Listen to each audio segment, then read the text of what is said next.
que nosotros no entendíamos y que nosotros no teníamos ni idea, no teníamos ni idea Ni de lo idea. que estaba aconteciendo. Entonces, la gran pregunta que yo colindo con lo que cierra Armando es, ¿no será que están de alguna forma buscando la manera de ceder esa responsabilidad de llevar el planeta entero a otras posturas un poco más rígidas de las que hemos estado acostumbrados?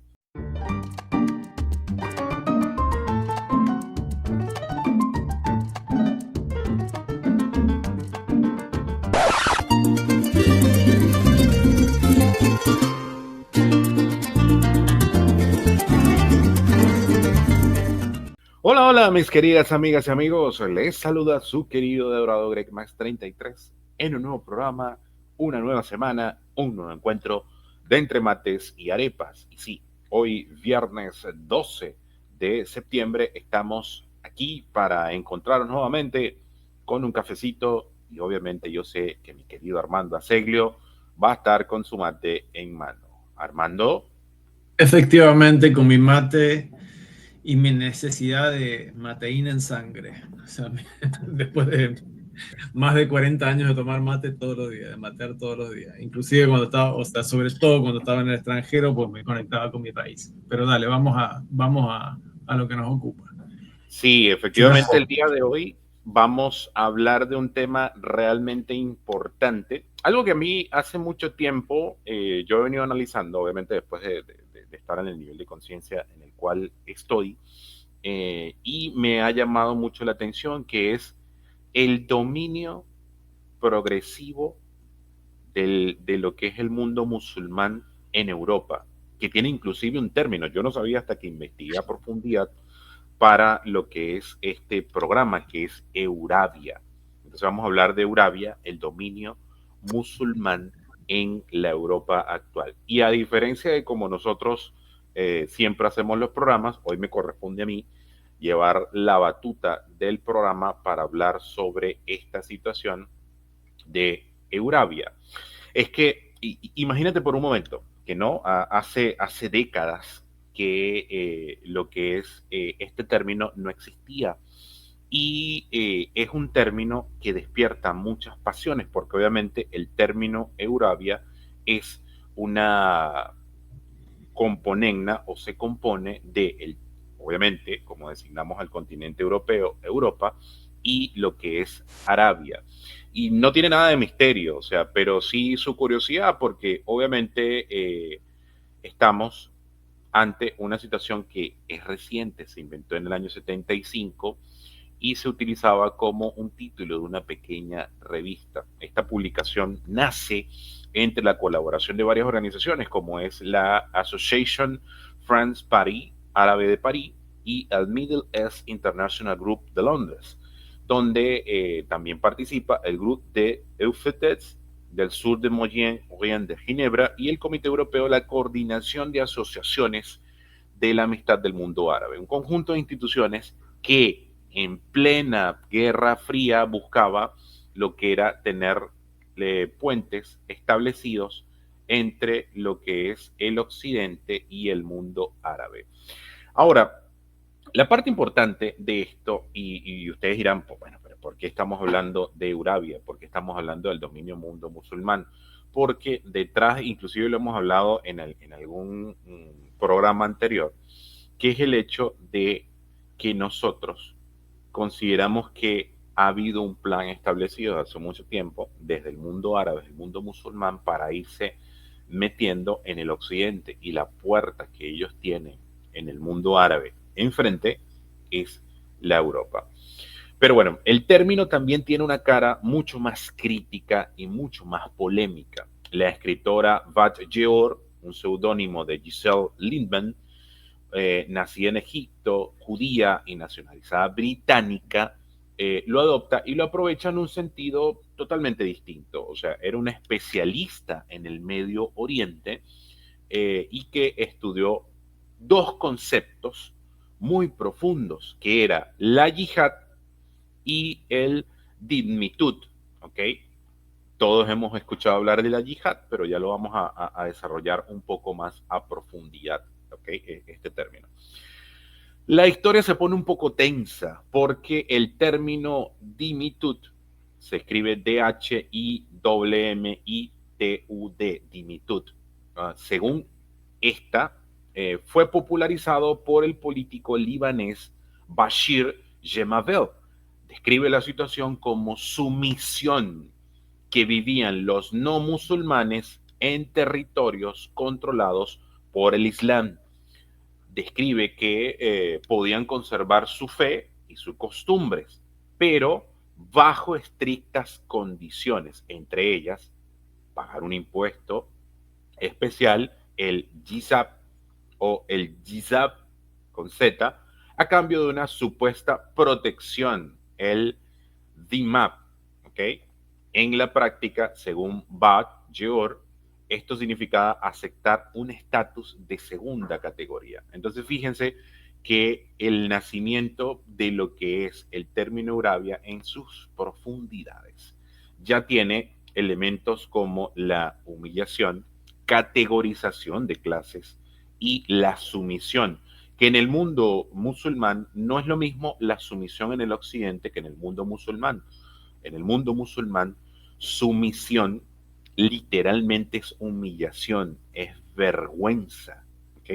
Es muy profundo, no es lo mismo la sumisión vista desde el punto de vista eh, occidental, que obviamente también termina siendo humillación, pero en el mundo musulmán tiene una profundidad que toca el alma, que toca el espíritu. Entonces, dentro de sus escritos están marcados por su propia experiencia personal, la experiencia de Bat-Yeor, porque creció viendo cómo la milenaria comunidad judía de Egipto, presente desde los tiempos del profeta Jeremías, se desintegraba apenas en un año. Testigo de cierre de sinagogas, de la destrucción de barrios enteros y del exilio forzado de familias enteras. Bat-Yeor convierte su dolor y su exilio en un llamado de atención. En su visión, la dimitud no es solo un vestigio histórico, sino la consecuencia directa de la expansión islámica, la yihad, ¿ok? Que durante más de 1000 años aplicó leyes y costumbres específicas a los judíos y a los cristianos en territorios conquistados. Es, según esta, lo que es la institucionalización de una desigualdad. Y aquí vamos a darle el pase a mi querido Armando Aseglio. Armando. Mira, lo primero que yo te digo es de mi experiencia personal. Hace unos 31 años yo entré a una maestría, hice mi primer máster en la Scuola Internazionale di Scienze Turistiche, Escuela Internacional de Ciencias Turísticas de Roma, y haciendo la entrevista me dicen los tipos: ¿de qué religión es usted? Le dije: perdón, hace 30 años, ¿viste? Estamos en, no sé, en un mundo libre, o sea, ¿por qué te tengo que decir de qué religión soy? Y el tipo me dijo, o sea, no, por una cuestión práctica. Dice, porque hemos recibido gente de religión judía o hebrea y gente de religión musulmana, y se ha llegado en una maestría, en un máster, Greg, a la agresión física, o sea, se agarraban a piñas en el máster. Entonces tomaron la sabia decisión de que el año de que no recibía el año que recibían gente de una religión, no recibían de otra. A mí me tocó el año de los musulmanes, y me tocó vivir esa experiencia de cerca, no solo trabajar con ellos. Y debo decir, o sea, que tienen parámetros muy distintos a los parámetros nuestros, a los parámetros occidentales, a los parámetros judeo-cristianos de la civilización que nos contiene, particularmente. Hay una serie de anécdotas que después, si querés, te las cuento, que son muy, muy particulares. Pero en este momento, Europa, y lo sé porque a diario me escribo con amigos italianos, está viviendo una metamorfosis social y cultural y demográfica sin precedentes, digamos. y quizás sin retorno, o sea, desde el Mediterráneo hasta Escandinavia. Las dinámicas migratorias han dejado de ser fenómenos puntuales para convertirse en una constante estructural. Los flujos humanos procedentes de África, Medio Oriente y Asia Central están reconfigurando el mapa no poblacional, o sea, eso, o demográfico, identitario del continente europeo.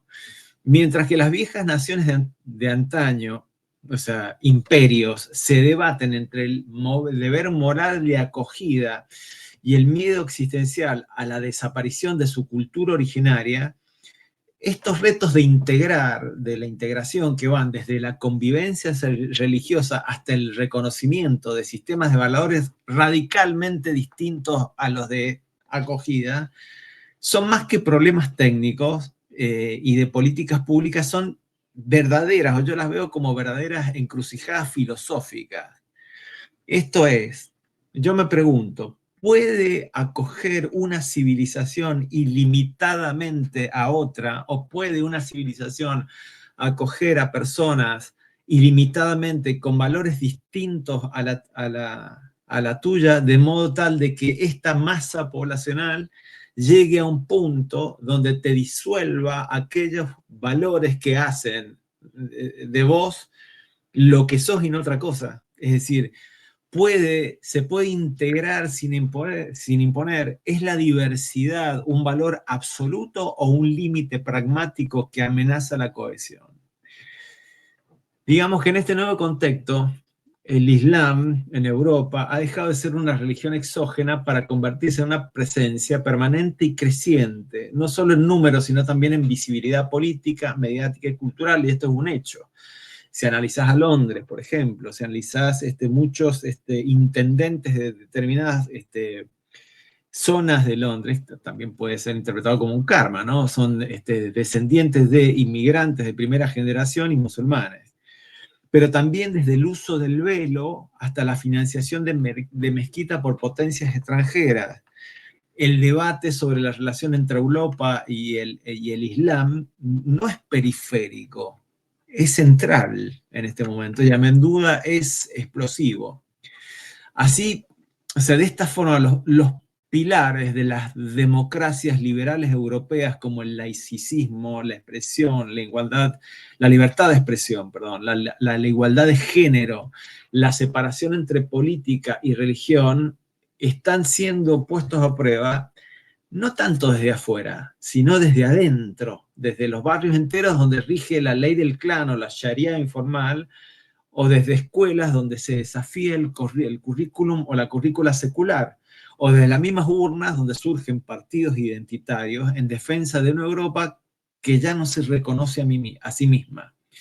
Esta transformación genera debates, inquietudes, protestas e incluso brotes no menores de violencia. Y lo que es más inquietante para mí, revela una profunda confusión sobre lo que significa ser europeo en el siglo XXI, o lo que, bueno, ya llevamos 25 años del siglo XXI. ¿Es ser europeo un accidente geográfico, una herencia genética, un compromiso con ciertos valores ilustrados o herederos de la ilustración, o simplemente una ficción política que está dejando de tener sentido? Este programa no pretende ser, bueno, nunca hemos pretendido ser ni cómodos ni complacientes. Es decir, si querés, vamos a analizar distintas situaciones que se están dando en distintos países europeos, pero no desde la asepsia, digamos, de la académica ni del relativismo moral, sino desde un enfoque, digamos, socrático, incómodo, inquisitivo y sobre todo cuestionador. Yo me interrogo, o sea, si Europa no está acaso cosechando el propio karma histórico. Es decir, durante siglos impuso su dominio mediante la violencia colonial, la explotación económica y la evangelización forzada. Me pregunto que si no es acaso lógico que los pueblos que antaño fueron sometidos busquen hoy un refugio o una revancha en la metrópoli. ¿Es esta ola inmigratoria una emergencia humanitaria o una devolución histórica? Y si bajo la superficie de ideales humanistas como tolerancia, multiculturalismo, derechos humanos universales, que son recontraválidos, no se estaría gestando lenta pero inexorablemente una disolución del proyecto europeo tal como lo hemos conocido, como se lo ha conocido hasta entonces, de la Unión Europea y qué sé yo. Existe una erosión no declarada pero palpable en la Unión Europea que no muere con una explosión, sino como un susurro, incapaz de sostener aquello que a una vez la hizo única, su fe en sí misma como civilización. No sé, son preguntas que me hago y, o sea, que no puedo no hacerme y que hasta el momento no tengo una respuesta clara. O sea, o pasando, Greg, a la pregunta que siempre nos hemos hecho, ¿no? De John Kenneth Galbraith. Si detrás de no hay, o sea, la pregunta de Kenneth Galbraith sería confinamiento.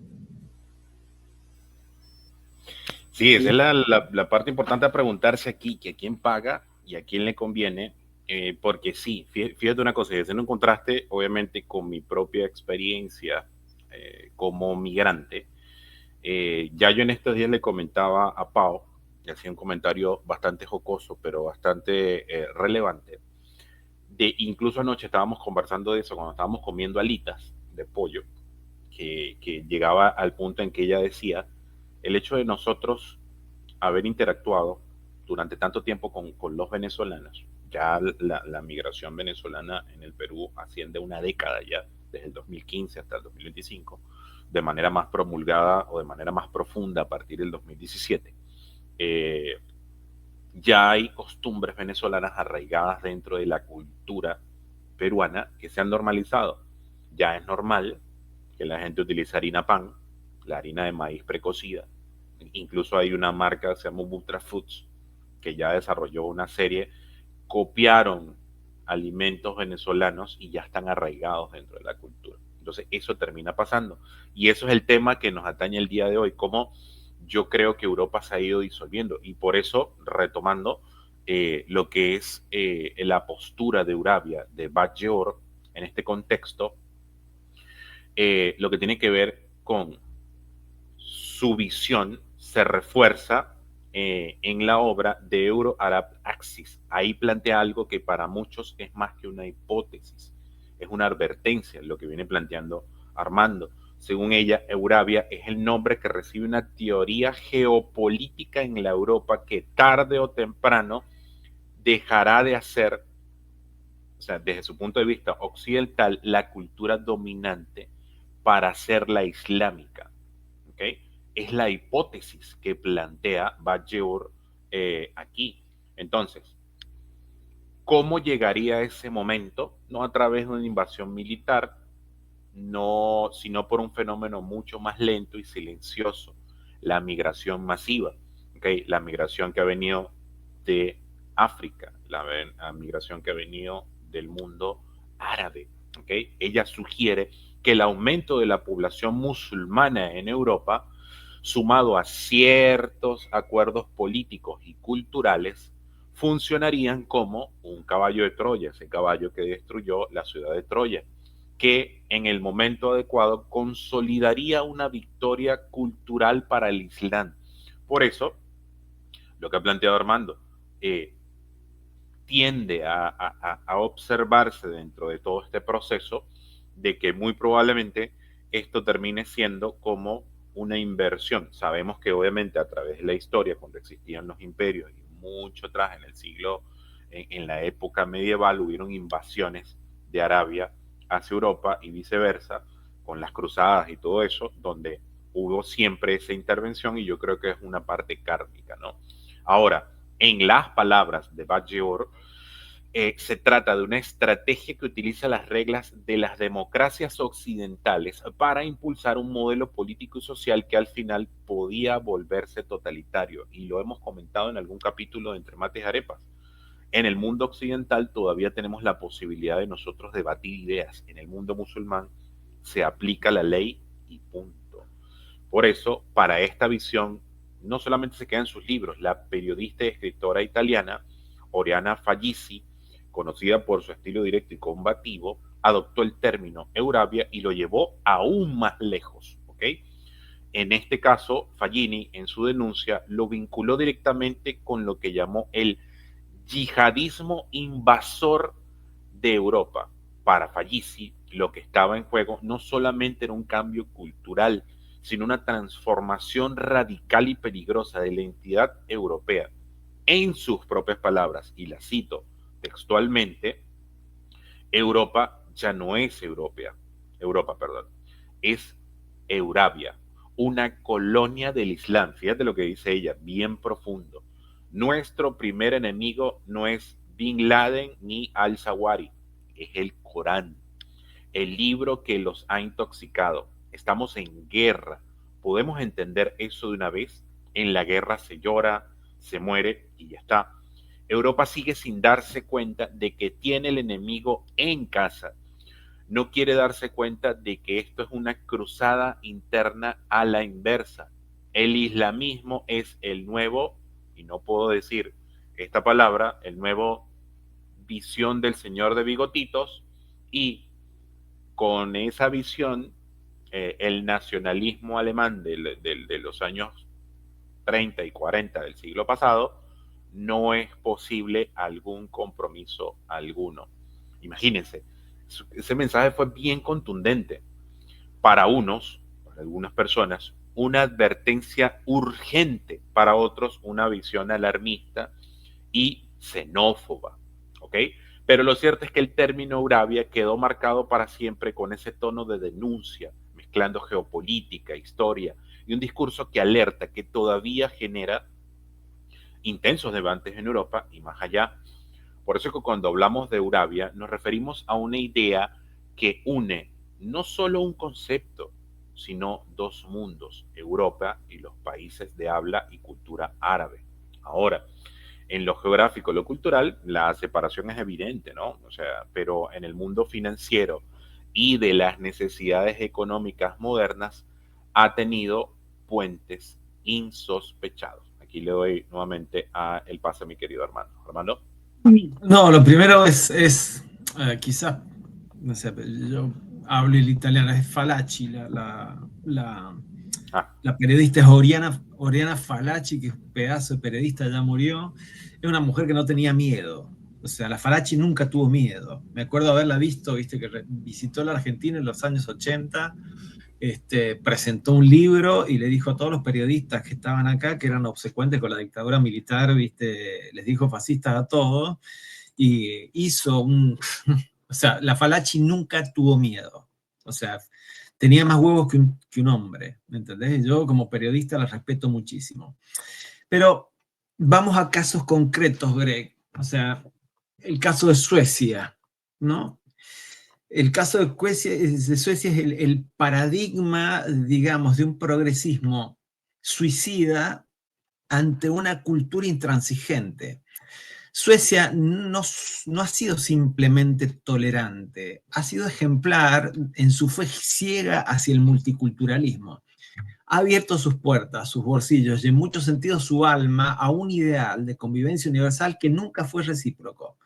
Lo que comenzó en Suecia como un acto de generosidad humanitaria se ha transformado en un proceso de desintegración silenciosa, en una entrega simbólica y cada vez más literal del espacio público, del lenguaje, de la ley y hasta de la cultura nacional. Hay lugares en Suecia donde la policía que debería tener el monopolio de la violencia no puede entrar, no se anima a entrar. Además, porque si los policías actúan, son acusados, etcétera, etcétera. Mientras que los suecos, por un lado, se han obsesionado por ser los más progresistas de Europa, del continente, han importado una cosmovisión, la islámica tradicional y en muchos casos radicalizada, de que el progresista, o sea, dicho sea de paso, el progresista no tiene absolutamente nada. En barrios enteros, las mujeres viven bajo vigilancia social en Suecia, no por el Estado, sino por moralistas comunitarios. Sin velo son objetos de acoso, con ropa occidental son insultadas como zorras europeas. Hay chicas en Barcelona, en Suecia, que en algunos lugares de España y de Italia, que viven en algunos barrios que llevan, si van a volver tarde de la noche, velos para taparse porque tienen miedo. Pero las jóvenes suecas, criadas bajo valores de igualdad, de libertad sexual, han tenido que aprender a adaptarse a esta nueva situación para no provocar. Y vos me dirás, ¿adaptarse a qué? A la misoginia como cultura protegida. También adaptarse a que en las escuelas públicas los profesores dudan en enseñar historia de las religiones o los derechos de la comunidad LGBTQ+, por temor a ofender a alumnos que consideran estas materias ofensivas a su fe. Y este es el caso de un profesor francés que lo mataron y creo que lo decapitaron hace unos pocos años. En las bibliotecas suecas se debate si mostrar libros ilustrados con imágenes del profeta es un acto de valentía cultural o de provocación gratuita. Lo que en Suecia se considera libertad de expresión, en sectores musulmanes se percibe como una blasfemia imperdonable y han dado en cate las consecuencias. Y esa disonancia fundamental es la disonancia fundamental en la que el Estado se niega a confrontar. El problema no es el Islam como religión personal, que como todas merece respeto, sino el Islam como una ideología política, como sistema social que no admite la coexistencia con otros modelos. Y aquí está la gran paradoja. El progresismo sueco, obsesionado con la inclusión, ha acabado incluyendo aquello que lo niega. Es decir, normas patriarcales, estructuras autoritarias, sistemas de justicia paralela, censura religiosa, segregación sexual. Se han prohibido crucifijos en las aulas por neutralidad religiosa, mientras que se diseñan menús halal y se crean salas de oración segregadas por género en universidades públicas. Los suecos, en su afán por no ser considerados opresores, han cedido terreno tras terreno hasta convertirse forasteros dentro de sus propios territorios, dentro de sus propios espacios. La paradoja es cruel. En su afán por defender una cultura de derechos, Suecia ha promovido y tolerado otra que cuestiona todos los derechos. Los suecos se han, digamos, pasado de progres y han confundido, digamos, tolerancia con sumisión. Y lo que es peor, no se atreven hoy a decirlo en voz alta por miedo a romper el hechizo autoimpuesto del multiculturalismo como dogma, o no se atreven a decirlo en voz alta por miedo a que te maten. O sea, mientras tanto, digamos, surgen voces silenciadas o canceladas que se atreven a preguntar hasta cuánto se puede sostener un modelo de convivencia donde solamente una de las partes cede o tiene que ceder. ¿Hasta qué punto se puede preservar una sociedad abierta sin ceder a aquellos aspectos de su cultura que le confieren identidad? Esto es, como te dije al principio, aquellos elementos culturales que hacen de Suecia lo que es y no otra cosa. Y me vuelvo a preguntar, ¿es el suicidio cultural el precio a pagar por sentirse moralmente superior? Suecia hace rato que ya no es el paraíso igualitario que exportaba como modelo. Hoy es un laboratorio de tensiones irresueltas, de realidades ocultas bajo una capa de corrección política. Y la islamización en Suecia no es una teoría conspirativa, es una realidad sociológica, visible en el paisaje urbano, no solamente de Suecia, ¿no? En los discursos públicos, en la censura disfrazada de sensibilidad y en una identidad nacional que se desdibuja por miedo a parecer intolerante. En el fondo, el progresismo sueco no ha sido vencido por el Islam, sino por sí mismo, por su incapacidad para establecer límites claros de prioridad, de priorizar valores, y decir, bueno, hasta acá, señores. Porque hay momentos, y este es uno, donde la tolerancia sin condiciones deja de ser virtud y se transforma en cobardía institucional. Y te doy el pase. Sí, es que eso es importante. Fíjate una cosa, el hecho de hasta qué punto tú permites que el invitado de tu casa empiece a cambiarte las costumbres de la casa. O sea, eso es realmente relevante porque terminas desdibujándote. Si tú eres el dueño de tu casa y tú al invitado le permites que empiece a dar órdenes a la gente de tu casa, ¿Hasta qué punto tú lo vas a tolerar, no? Entonces, fíjate una cosa, ahí puedo entonces citar al arzobispo Giuseppe Bernardini, el cual lo resume en una frase inquietante, ¿okay? Citando a un líder musulmán en un encuentro islámico cristiano. ¿Okay? Gracias a vuestras leyes democráticas os invadiremos. Gracias a nuestras leyes religiosas os dominaremos. ¿Okay? Entonces, lo que pasa en Suecia, según Bernardini, obviamente es algo que ya está tangibilizado. Las leyes democráticas le abrieron la puerta al mundo musulmán en Suecia y sus leyes se fueron metiendo y sabemos que las leyes musulmanas son dogmáticas, no tienen espacio al discernimiento, no tienen espacio a la crítica, a decir, oye, no estoy de acuerdo con esto. No, o sea, las leyes musulmanas son y son. Si es A, es A, si es B, es B, y si es C, es C. No hay espacio a ello. Entonces, según Bernardini, los petrodólares, y aquí vamos al punto de vista económico, de Arabia Saudita y otros gobiernos islámicos financian mezquitas y centros culturales en países cristianos con alta migración musulmana, incluso en la misma Roma. La idea de es ir influyendo poco a poco en Occidente. Bueno, ya Suecia podemos ver de que no ya no es una influencia que se ha ido dando poco a poco, sino que ya está instalada, ¿ok? Para que el Islam se vea cada vez más aceptado. La estrategia plantea que los musulmanes participen de manera activa en todos los espacios de la vida pública, política, educación, cultura, medios. Y ya hemos visto lo que tú has ido planteando, lo que ha ido pasando en Suecia con respecto a la educación y la misma cultura en sí y los medios que autosilencian ciertas informaciones para evitar generar susceptibilidades, ¿no? Todo esto tiene el objetivo de transformar la sociedad hacia el Islam hasta alcanzar un sistema donde todo esté impregnado por su visión. Según esta perspectiva, un musulmán debe ser un ciudadano comprometido con influir con su entorno, pero sin dejarse influir sobre este. O sea, fíjate, no hay una bidireccionalidad que siempre se da dentro de lo que es la interacción humana. Siempre hay una bidireccionalidad donde yo aprendo de ti, tú aprendes de mí. Pero en este caso particular, los musulmanes tienen otra visión. Lo que quiere decir, en otras palabras, que no se trata de modernizar el Islam, sino de islamizar la modernidad. ¿Ok?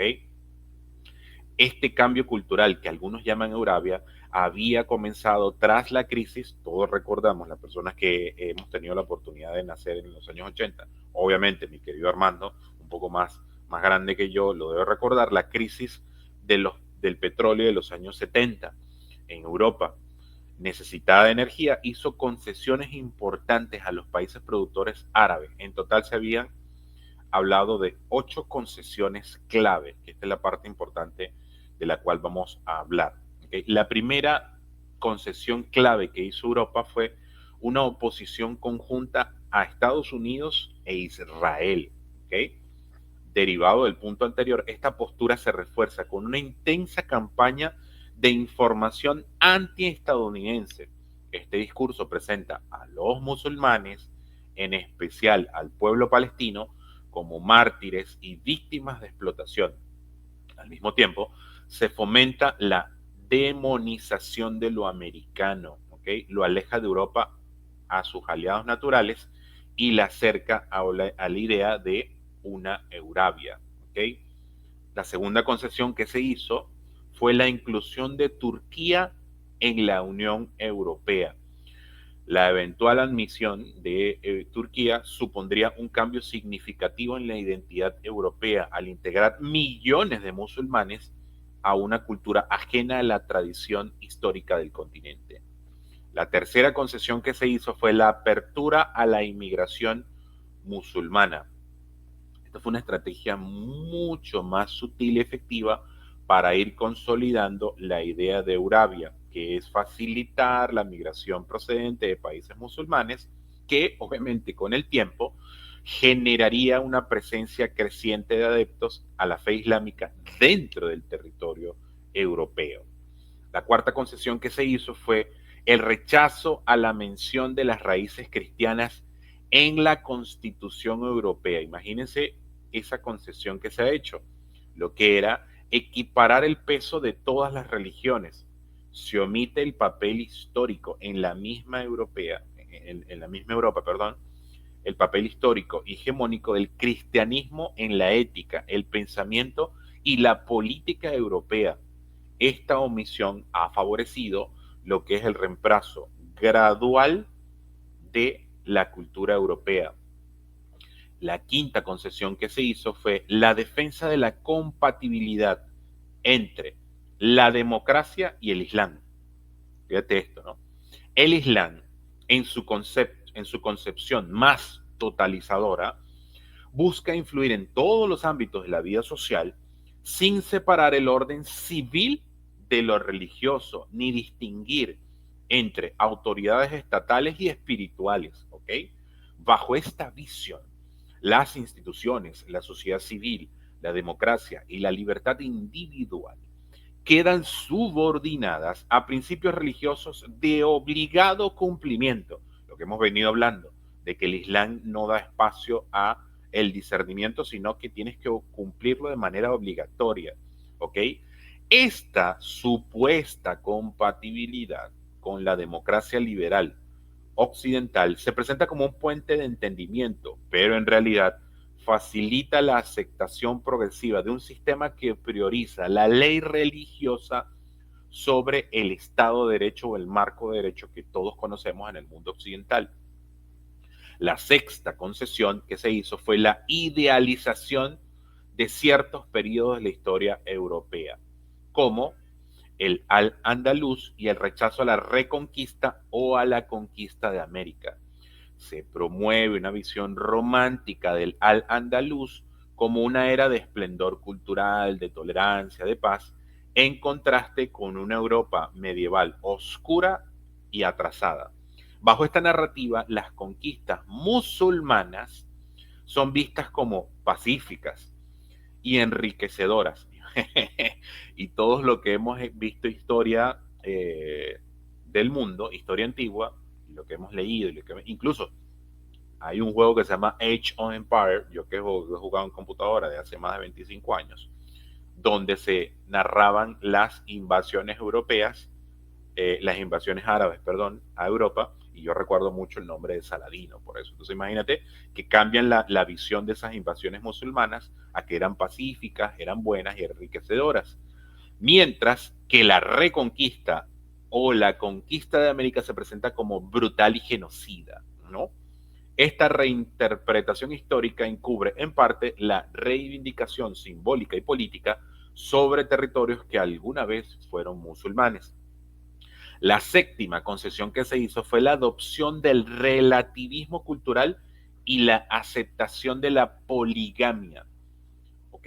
Esto impulsa el relativismo cultural como alternativa al absolutismo de los valores cristianos, promoviendo la idea de que todas las costumbres merecen igual respeto. Este enfoque abre la puerta a prácticas contrarias a lo que es la de los derechos fundamentales en Europa, como la poligamia, la subordinación de la mujer al hombre o el reconocimiento civil de la autoridad religiosa. Y la octava concesión que se hizo fue la política exterior alineada con los países árabes. Esta estrategia implicaba realizar concesiones culturales y en nuestros propios valores para lograr acuerdos y puntos de encuentro. Sin embargo, las posturas islamistas no ceden ni un milímetro de sus principios. Ojo con esto, algo inaceptable dentro de su propio paradigma. El resultado ha sido un desplazamiento gradual de Europa hacia una identidad más cercana y a la llamada Eurabia. Y aquí le damos el pase nuevamente a mi querido Armando. Mira, te doy un ejemplo, o sea, concreto. O sea, hablamos de Suecia, ¿no? Recién, ahora de Alemania. O sea, a Alemania se la puede describir como una tolerancia democrática asediada por el islamismo. O sea, tiene más de 5,5 millones de musulmanes, y Alemania se la puede considerar como un crisol donde conviven la integración o el intento de integración exitosa y un radicalismo creciente. Pero esa convivencia está fracturada en tensión constante y sostenida por una narrativa pública que se implica, que se esfuerza en mantener la ilusión de armonía, aunque en los márgenes se esté incubando una realidad muy distinta. La Alemania del siglo XXI, marcadas, todos sabemos, por su complejo de culpa histórica y su vocación pedagógica del nunca más, ha adoptado la tolerancia como un principio rector casi o cuasi religioso. Pero, paradójicamente, esa tolerancia está siendo utilizada como arma por sectores que no creen en la tolerancia, no la valoran y mucho menos la practican. Es decir, hay también una vieja discusión, ¿no? O sea, la democracia tiene que tolerar un partido cuya plataforma o en cuya ideología está la negación de la democracia en sí misma. Yo como democracia republicana tengo que tolerar la existencia de una formación política en cuya plataforma esté la negación de la democracia, sea de izquierda o de derecha. Es una discusión muy grande esta, dentro de lo que es, al menos, viste, la discusión política en Argentina, pero en muchos lados más. Pero volviendo a Alemania, el gobierno Federer ha comenzado a reaccionar tímidamente. En el 2024 prohibido, por ejemplo, el funcionamiento del Centro Islámico de Hamburgo, acusándolo de ser una extinción directa del régimen teocrático iraní y de servir como plataforma logística y dominada del Hezbollah en suelo alemán. ¿Cuál fue la sorpresa? La sorpresa no fue el vínculo, conocido desde hace muchísimos años, sino el hecho de que por fin el gobierno alemán tomara medidas.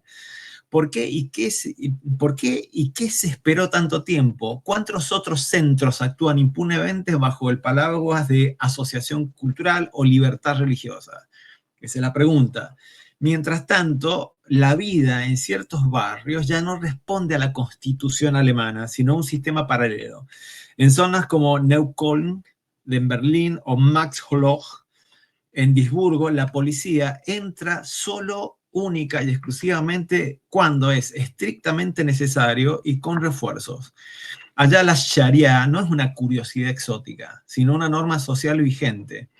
La moralidad religiosa ha reemplazado el Código Civil alemán. Las mujeres no pueden caminar solas sin ser hostigadas. Las jóvenes alemanas son insultadas si se visten de forma occidental, y como te digo, hay algunas chicas que confiesan que llevan velos para cubrirse si se sienten amenazadas. Y aquí viene la paradoja. Si vos te atreves a denunciarlos, viste, venís denunciado como racista o por discursos de odio o qué sé yo. En estos enclaves se gestiona el matrimonio, la herencia, los conflictos comunitarios e incluso las sanciones por conductas inmorales según tribunales improvisados de ancianos y clérigos. Es la ley tribal del Islam importado la que vige y no la ley del Estado alemán. Yo me pregunto, ¿cómo se llama esto? ¿Integración? ¿O es una forma sofisticada de segregación tolerada? ¿No es acaso un apartheid cultural que en nombre del respeto abandona a ciudadanos alemanes a jurisdicciones paralelas que niegan sus derechos fundamentales? La paradoja se agudiza cuando los mismos políticos que condenan, y con razón, los guetos neonazis, miran para otro lado cuando ante guetos islamistas. O sea, ¿lo hacen por miedo, por cálculo electoral o por un reflejo automático de posguerra? Es decir, temen parecer autoritarios. Pero la pregunta realmente incómoda es esta: ¿cuándo el autoritarismo ajeno puede soportar, cuánto autoritarismo ajeno, perdón, puede soportar una democracia abierta sin dejar de ser democracia? En Alemania la educación también no escapa a esta realidad. Hay escuelas en las que hay profesores que evitan hablar de la igualdad de género o de derechos LGBTQ+, porque no quieren tensiones, y esto también se produce en Suecia y en cualquier lugar, ¿no? Hay niñas que dejan de asistir a clases de natación o excursiones escolares por presión familiar o comunitaria. En nombre de la universidad se sacrifica la universalidad de los derechos. Yo me vuelvo a preguntar, ¿es esto inclusión o apartheid con un rostro amable? Y la pregunta final no es retórica. ¿Es esto multiculturalismo o es redención cultural ante un modelo ajeno, incluso antagónico al europeo? Este es el precio a pagar de la tolerancia, es decir, permitir que se niegue todo aquello que la tolerancia significa. La historia alemana debería servir como advertencia, pero no como coartada para la inacción. La tolerancia sin límites no es virtud, sino es suicidio institucional. Y bueno, suponete vos una sociedad donde protege tanto a los delincuentes que los delincuentes hacen lo que quieren y termina en una anarquía.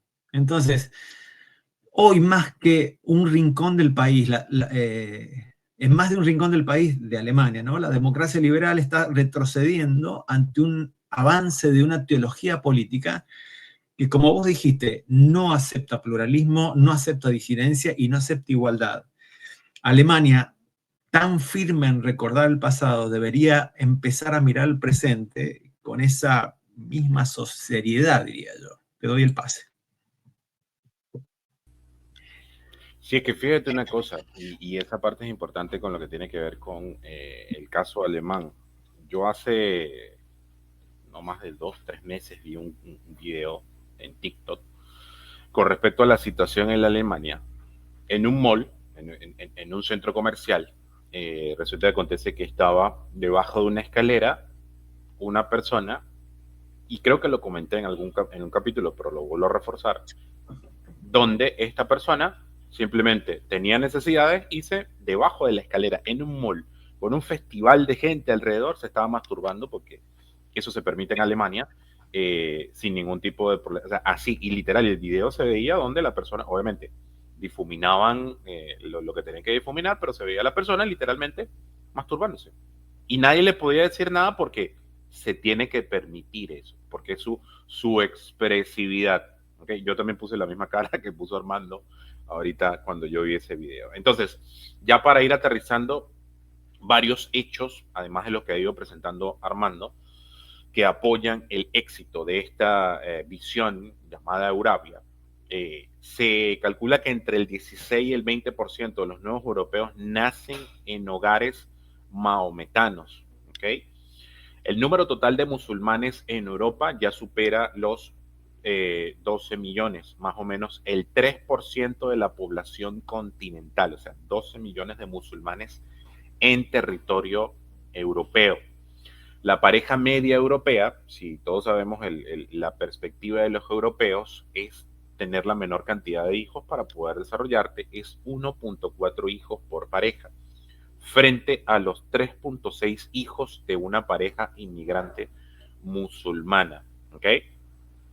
Ahora, dato local, en 30 años, los musulmanes de Granada han pasado de 0 a 15.000 en 30 años, y ya han empezado a referirse a la ciudad como la capital islámica de Europa. Entre 500.000 y 800.000 viven hoy en la España actual, ¿no? Los imaníes ejercen presión sobre las autoridades europeas para que se designen oficialmente zonas para extender la ley musulmana, no entrando tajantes negativas, o sea, no encuentran ninguna negativa ante esto, y a admitir fisuras en principios esenciales para nuestra cultura jurídica. Europa está plagada de mezquitas y sus decisiones políticas y sociales serán adoptadas por una población numerosa musulmana. El nivel de votantes islámicos será decisivo para determinar quién controla los gobiernos. ¿Ok? Ahora, entre los jóvenes musulmanes no ha desaparecido el radicalismo. ¿Ok? Ojo.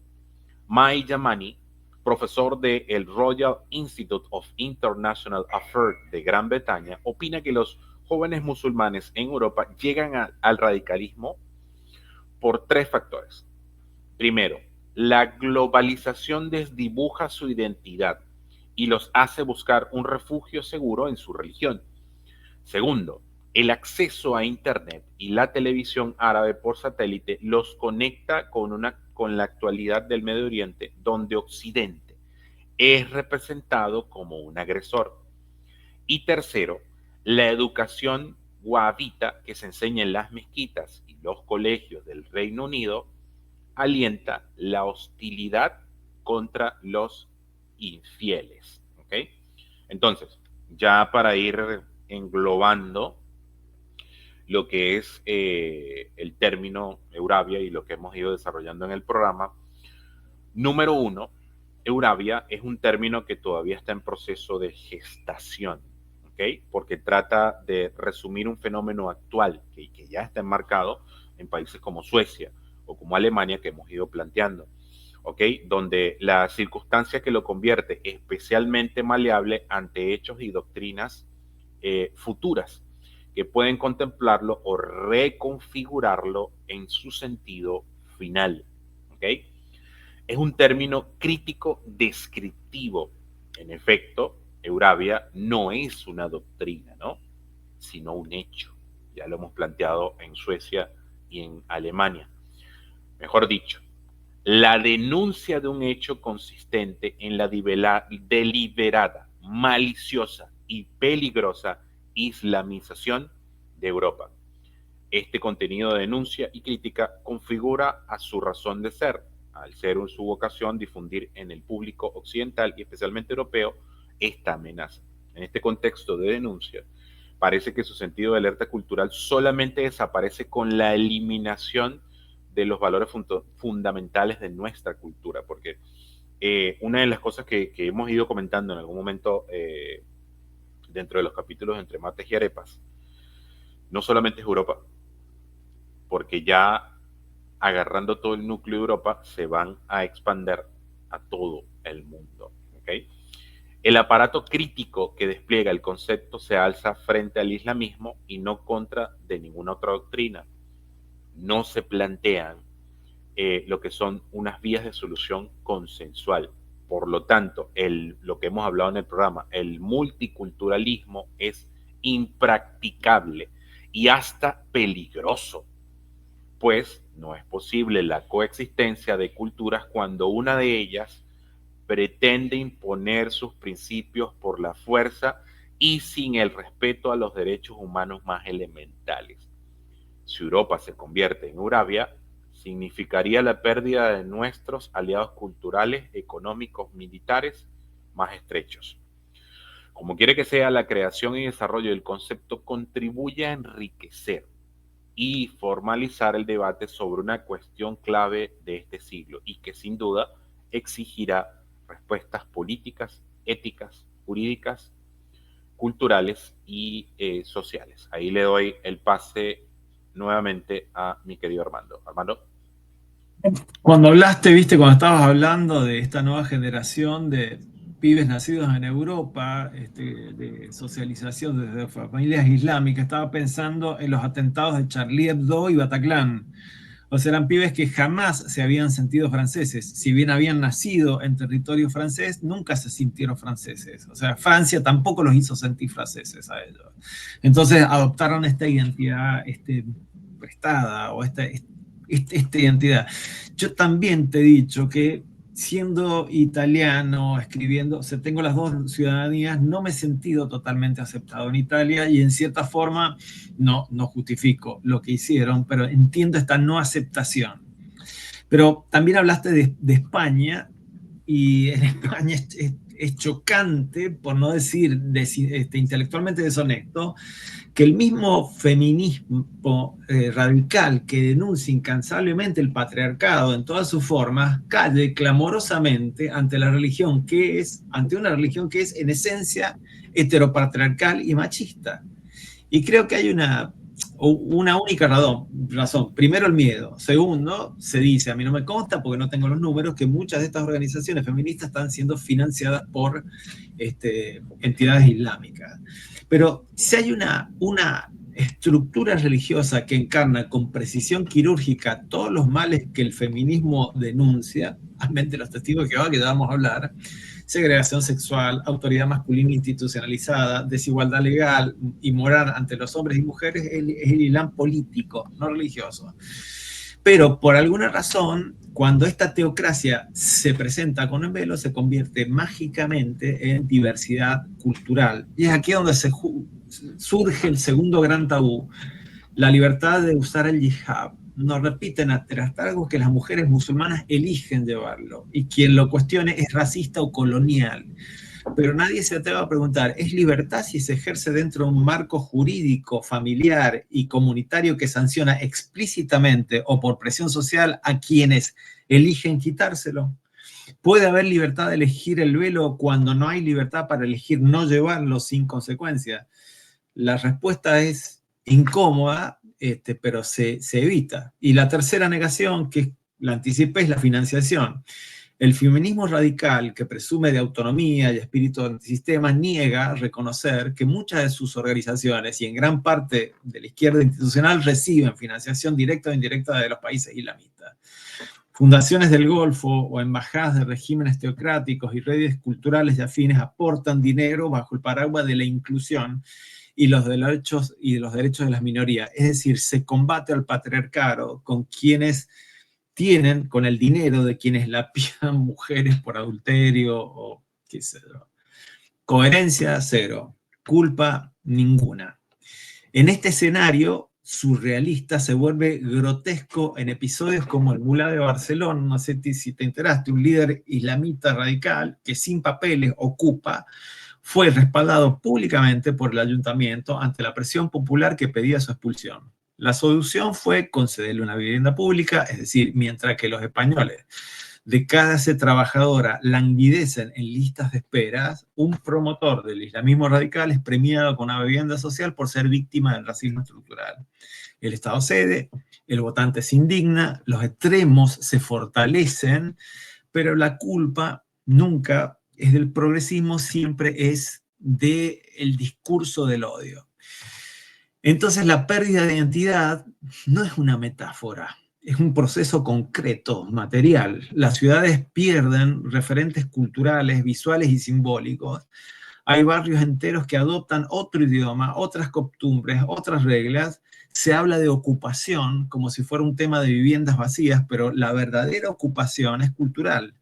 Es una apropiación, como vos dijiste, progresiva del espacio simbólico nacional por parte de una ideología que no aspira a convivir, sino a sustituir. Y esto nos lleva al punto más tabú de todos. O sea, para muchos musulmanes, España no es España, es el Al-Ándalus, una tierra ocupada por cruzados que algún día debe ser recuperada. Esta idea que circula libremente entre mezquitas, redes y discursos panislámicos no es folclore, es ideología, es un proyecto, es revanchismo histórico. Algunos lo dicen abiertamente, vamos a volver a tomar lo que nos pertenece. La pregunta es si España está escuchando o simplemente se limita a aplaudir mientras alguien más escribe su futuro. España, que una vez fue imperio y luego olvidó de quién era, ahora parece atrapada entre el miedo a parecer intolerante y la parálisis identitaria. La pregunta no es si hay que expulsar a nadie. La pregunta es, ¿tiene España derecho a seguir siendo ella misma? ¿Tiene derecho a establecer límites culturales, legales o simbólicos? ¿O ese derecho también ha sido entregado en nombre de la inclusión? Porque si toda cultura merece respeto, ¿no debería empezar ese respeto por la propia cultura? Me lo pregunto, no sé. Después seguimos, si querés, con Francia. Sí, efectivamente, esa parte es importante, ¿no? Lo que hemos venido conversando a lo largo del programa. El hecho de que los musulmanes no debaten. O sea, el musulmán no te va a debatir una idea, no te va a decir cuál es tu marco referencial, qué es lo que tú planteas en la mesa. No, mira, mi ley dice A, mi ley dice que si y eso está dentro del Corán, si la mujer es infiel, tiene que ser apedreada.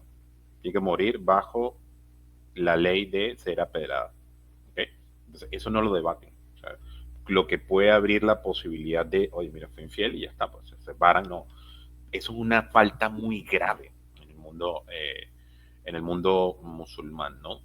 Entonces, aquí yo, la parte yo quiero aterrizar son estadísticas que he ido aterrizando, bien definidas. En el caso particular hay un centro que se encarga del Peach Research Center, que ha ido haciendo análisis, por ejemplo, en lo que es entre Noruega y Suiza.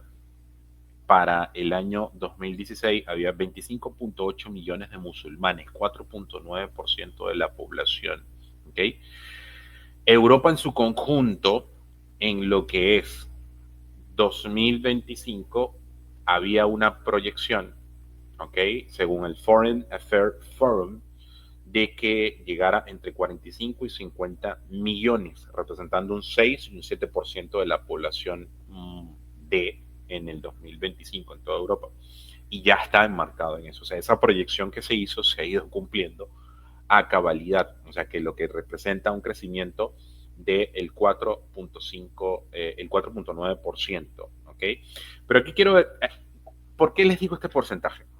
¿Y por qué quiero plantear este porcentaje? Porque yo, cuando ocurre la famosa primavera árabe, por allá en el 2010, 2011, un sociólogo, no recuerdo ahorita su nombre, pero sí recuerdo el planteamiento que hizo. Él decía que para tú generar disrupción o generar caos en una población, la población que invade a la otra tiene que superar el 3%, que es suficiente, un 3% de la población, para tú generar caos en un país diferente.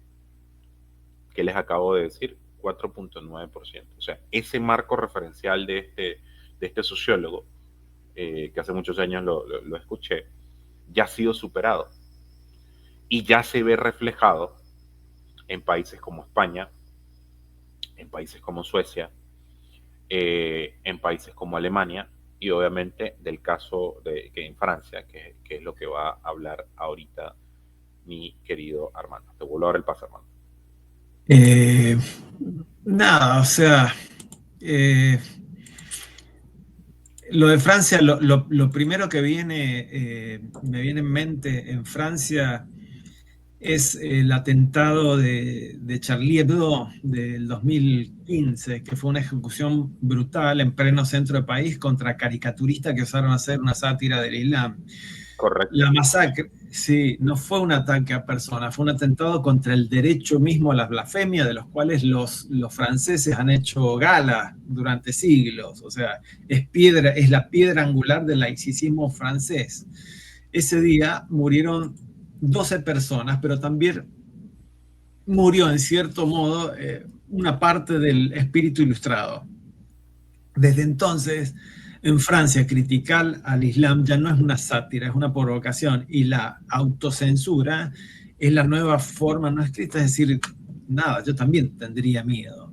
Y apenas unos meses después, en noviembre de ese mismo año, ocurrió la carnicería de Bataclan.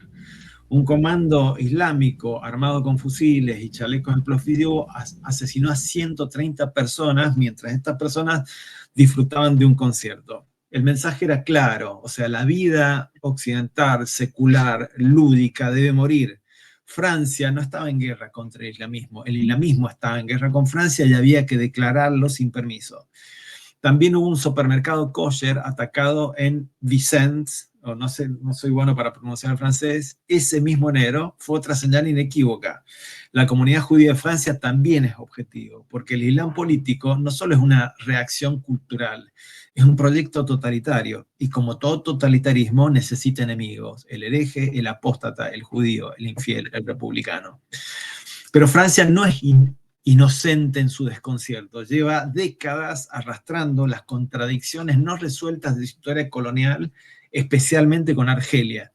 Durante años allí impuso una identidad que luego se negó a respetar. Lo decía Albert Camus, el franco-argelino exiliado en dos mundos con una lucidez amarga: me rebelo, luego existo, hablando, ¿viste? Parafraseando a Descartes.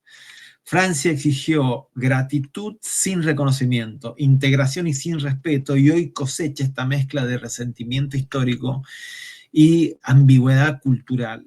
Está Michel Houellebecq, el niño terrible de la literatura francesa, se atrevió a poner en palabras a ese miedo soterrado en su novela Sumisión del año 2015. Ya han pasado, Dios mío, 10 años de la novela de Houellebecq, me acuerdo cuando salió, que estaba muy cerca, muy fresco el atentado de Charlie Hebdo y de Bataclan.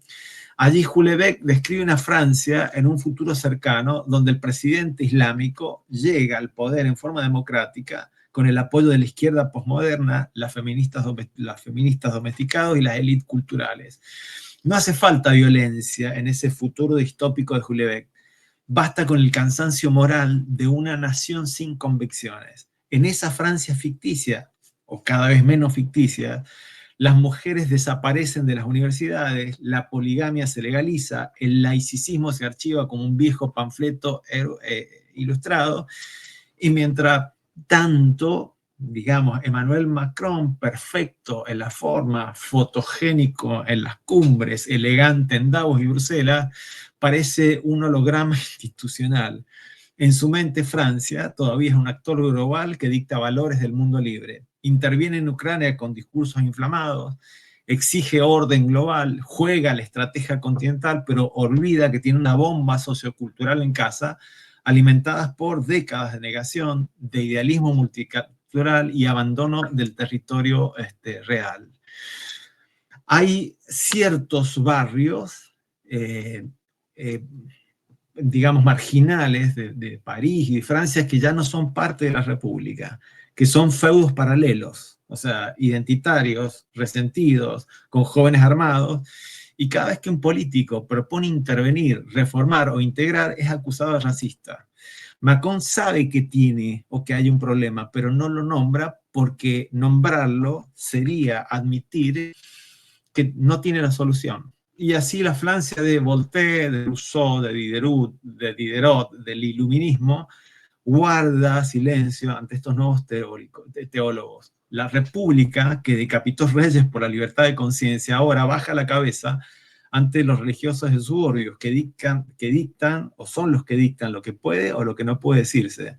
¿Qué puede mostrarse, cantarse o enseñarse en una escuela pública? La libertad ya no es un valor común, es un privilegio que se otorga o se suspende según la sensibilidad de turno. Laicismo radical sería la pregunta, o cobardía institucional, diversidad o fragmentación, progreso o claudicación moral. Francia, en su defensa apasionada de sus principios, ha terminado por no saber si todavía lo sostiene. O sea, el famoso lema, libertad, igualdad y fraternidad. Pero hoy más que nunca resuena una cuarta palabra que nadie quiere pronunciar, a excepción de Michel Houellebecq, que es sumisión. Te doy el pase. Sí, ya, bueno, ya para ir cerrando el programa, efectivamente lo que hemos ido viendo a lo largo de este programa de Urabia, nos hemos dado cuenta de lo que es una planificación silenciosa, una invasión silenciosa que ya está dando rédito, ya está dando frutos. Incluso cuando estábamos hablando de Francia, a mí me vinieron dos figuras icónicas del mundo del fútbol.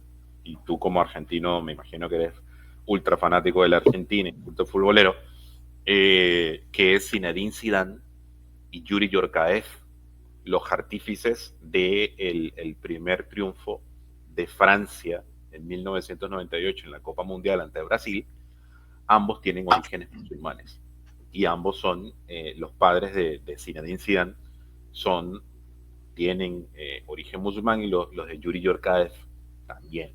Entonces, ahí se puede ver reflejado lo que es lo que ha sido esa invasión progresiva, ¿okay? Esa práctica que incluso Israel ha hecho con el mundo palestino, en medio de la franja de Gaza, donde fue comprando parcelas y fue haciendo y fue expandiendo. El mundo musulmán lo ha ido haciendo con Europa de una manera mucho más sutil, pero mucho más efectiva, planificando a futuro que eso ha sido, como hemos ido planteando, una situación que se ha ido dando de los años 70. Esos años 70, incluso en cierto modo, a lo que era la OPEP, la famosa OPEP, benefició a Venezuela por ese boom que se dio en el mundo petrolero, que mal que bien se aprovechó en cierto modo, pero no se terminó dando de manera profunda. ¿Quiere concluir con algo, mi querido Armando, para ir cerrando? No, o sea, qué sé yo, sobre hipótesis polemológicas. O sea, la polemología es la ciencia del conflicto. Y la pregunta es, si cae uno, caen todos. Los estados europeos no son islas, son placas tectónicas unidas por alianzas, por valores proclamados, por sistemas jurídicos comunes y sobre todo por vulnerabilidades compartidas. La caída de uno no sería un evento aislado, sino una reacción en cadena. Francia podría colapsar bajo una insurrección interna entre estos barrios periféricos y los gendarmes. Suecia podría implosionar por el colapso de un aparato policial capaz de contener la violencia.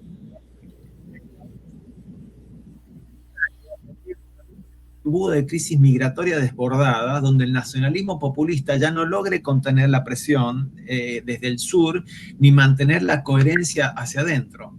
Cada uno de estos escenarios por separado sería grave, pero juntos o encadenados podrían convertirse en una disolución sistémica del equilibrio europeo.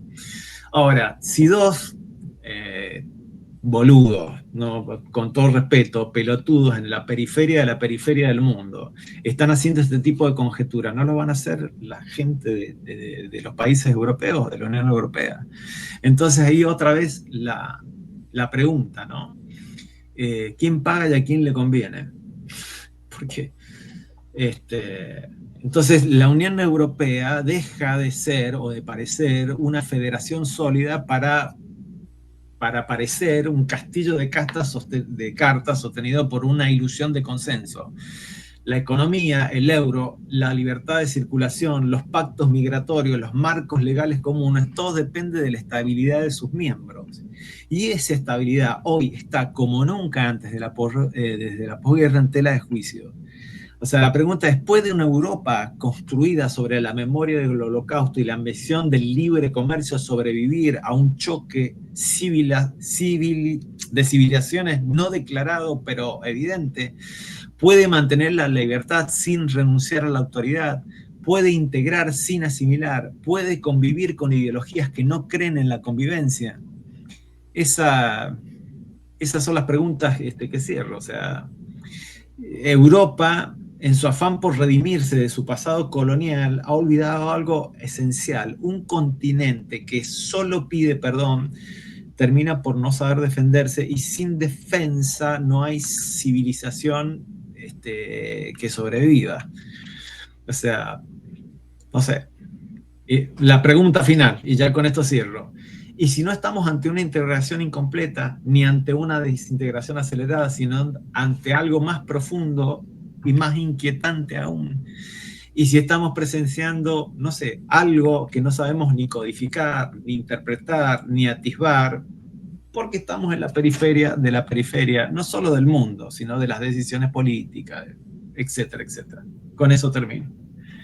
Sí, esa última parte que has dicho, obviamente como un profundo estudioso de la geopolítica mundial desde hace más de 20 años, cuando yo tuve la oportunidad de desarrollar geopolítica internacional, cuando estudié bibliotecología y archivología en la Universidad Central de Venezuela, había algo que decía mi profesor de geopolítica internacional, Mauricio Hernández, que todavía tenemos el gusto de tenerlo con nosotros. Él decía que en ese caso particular, en ese momento, Venezuela no estaba lista para jugar en la geopolítica mundial porque habían capas en el juego geopolítico mundial que nosotros no entendíamos y que nosotros no teníamos ni idea, no teníamos ni idea de lo que estaba aconteciendo. Entonces, la gran pregunta que yo colindo con lo que cierra Armando es, ¿no será que están de alguna forma buscando la manera de ceder esa responsabilidad de llevar el planeta entero a otras posturas un poco más rígidas de las que hemos estado acostumbrados? Porque ese trabajo En algún programa lo hemos comentado sobre China, que China no quiere asumir esa responsabilidad de ser el líder mundial como en algún momento lo ha sido Estados Unidos o el mundo occidental, porque el mundo occidental no solamente es América, sino Europa también. Así que nada, ya para ir cerrando el programa, como siempre, agradeciendo a todas las personas que han llegado hasta aquí, a todos nuestros seguidores que siempre comentan, comparten, le dan like y que siempre tienen esa campanita de notificaciones activadas para estar pendientes de cada uno de nuestros programas todos los viernes a las 7 de la noche. Les damos las gracias por llegar hasta aquí. Y pues nada, queremos leerlos en los comentarios, saber si realmente la postura de estos dos pelotudos, como ha dicho mi querido Armando, tenemos la razón, no tenemos la razón, estamos locos o simplemente estamos hablando para el aire. Queremos escucharlo y queremos saber porque su opinión es importante para todos nosotros. Así que nada, despidiéndome hasta la semana que viene, como siempre, que Dios me los bendiga, que el universo me los llene de amor, namaste, mi alma saluda a tu alma y nos vemos la próxima semana. Se me cuidan. Namaste.